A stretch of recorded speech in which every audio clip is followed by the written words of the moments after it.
చాలా రోజుల తర్వాత మనం వీడియో పెట్టడం మొదలుపెట్టాం కాబట్టి ఇవాళ చాలా సింపుల్గా అయిపోయే ఒక స్వీట్ చూద్దాం. ఇది ఇంట్లో ఉన్న ఐటమ్స్తో చేసుకోవచ్చు. ఎప్పుడన్నా స్వీట్ తినాలనిపించి ఇంట్లో లేకపోతే ఈ ఐటమ్స్ ఉంటే డెఫినెట్గా చాలా ఈజీ అండ్ ఫాస్ట్గా చేసేసుకోవచ్చండి. జస్ట్ 5 ఇంగ్రీడియంట్స్తో మనం ఇవాళ ఈ లడ్డు అయితే చేసుకోబోతున్నాము. పన్నీర్, షుగర్, ఇలాచీ అండ్ మిల్క్ పౌడర్ ఉంటే చాలు. ఒకసారి ట్రై చేసి ఎలా ఉందో చెప్పండి. పిల్లలు కూడా చాలా ఇష్టంగా తింటారు. స్వీట్ చేయడానికి ఒక ప్లేట్లో పన్నీర్ని అయితే ఇలా క్రష్ చేసుకొని పెట్టేసుకున్నాము, ఇంత పొడి పొడి ఆడే విధంగా. తర్వాత మిల్క్ పౌడర్ అనేది అయితే ఒక 200 గ్రామ్స్ తీసుకొని ఈ పన్నీర్లోకి యాడ్ చేసేసుకున్నాము. ఎగ్జాక్ట్ 200 గ్రామ్స్లో తీసుకొని మొత్తం అందులో వేసాము. సో ఒక్కసారి వేసుకున్న తర్వాత బాగా మిక్స్ చేసుకుందామండి. ఇవాళ నుంచి మీకు కొత్త కొత్త రెసిపీస్ అండ్ వీడియోస్ డెఫినెట్గా వస్తాయి. మళ్ళీ మధ్యలో స్టాప్ చేయము. కొంచెం హెల్త్ బాగోకపోవడం వల్ల వీడియో స్టాప్ చేయాల్సి వచ్చింది. బట్ ఇవాళ నుంచి ఎవ్రీడే ఒక కొత్త రెసిపీ వస్తుంది.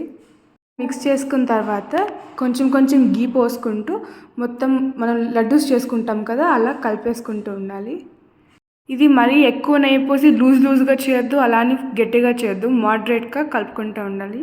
అందుకే నెయ్యి ఒకసారి పోయకుండా కొంచెం కొంచెం వేసుకుంటూ పోసుకుందాం. కొంచెం నెయ్యి వేసిన తర్వాత మనం ఇలాచీ అయితే యాడ్ చేసుకున్నాము. స్వీట్నెస్ రావాలి కాబట్టి షుగర్ అనేది అయితే పౌడర్ చేసుకొని ఇలాచీ ఇవన్నీ వేసుకున్న తర్వాత ఇప్పుడు యాడ్ చేసుకొని ఒకసారి మిక్స్ చేసేసుకుంటున్నాము. ఇప్పుడు యాడ్ చేసుకున్న గీ, ఇలాచీ అన్నీ బాగా మిక్స్ అయ్యేలాగా కలుపుకొని మధ్యలో కొంచెం గీ పోసుకుంటూ ఇలా ఉండలు చేసేసుకొని ఒక బాక్స్లో పెట్టేసుకుంటే రెడీ అయిపోయింది. చూసారా, చాలా సింపుల్గా ఉంది. ఎగ్జాక్ట్ 5 minutes పడుతుంది ఇది రెసిపీ చేసుకోవడానికి.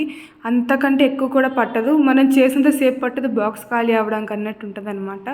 డెఫినెట్లీ రెసిపీ ట్రై చేసి ఎలా ఉందో కమెంట్ సెక్షన్లో తెలపండి. అండ్ మీరు అడిగిన వీడియోస్ అన్నీ మేము సూన్ అప్లోడ్ చేస్తాము.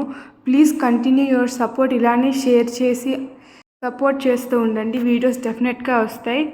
ఈ రెసిపీ నచ్చింది అనుకుంటున్నాను. ఒకసారి ట్రై చేసి ఎలా ఉందో చెప్పండి. Thank you. Have a great time.